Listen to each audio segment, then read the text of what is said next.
Part 1.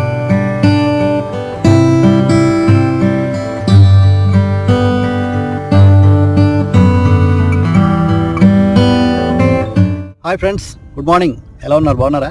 ఈరోజు మనం ఒక మంచి స్టోరీ చెప్పుకుందాం. ఆ స్టోరీ ఏంటంటే, ఒక కాలేజ్లో లెక్చరర్ తన స్టూడెంట్స్ కోసం ఎదురు చూస్తున్నారంట. ఆ లెక్చరర్ క్లాస్ వచ్చి 10 o'clockకి, స్టూడెంట్స్ ఏమో క్లాస్కి 1 by 1 వస్తున్నారు. 10 కొంతమంది వస్తున్నారు, 10 కొంతమంది వస్తున్నారు, 10:30కి వచ్చే వాళ్ళు కూడా కొంతమంది వస్తున్నారు. వస్తుంటే లెక్చరర్ గారు అలా చూస్తూ ఉన్నారు.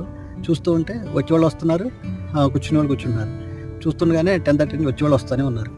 సో లెక్చరర్ గారు ఆ స్టూడెంట్స్ని ఏమన్నా అందామంటే, రోజులు మారినాయి కదా, ఇప్పుడు మనం స్టూడెంట్స్ని ఏమీ అంటాకలేదు అన్నీ తనకు తనే అనుకుంటూ, మనసులో అనుకుంటూ ఒకసారి తను చదువుకున్న రోజుల్ని అలా గుర్తు చేసుకున్నాడు. అలా గుర్తు చేసుకునేటప్పటికి ఒకప్పుడు ఆ లెక్చరర్ వాళ్ళ లెక్చరర్, అంటే ఈ లెక్చరర్కే టీచింగ్ చేసిన ఒక లెక్చరర్ బాగా గుర్తొచ్చాడు.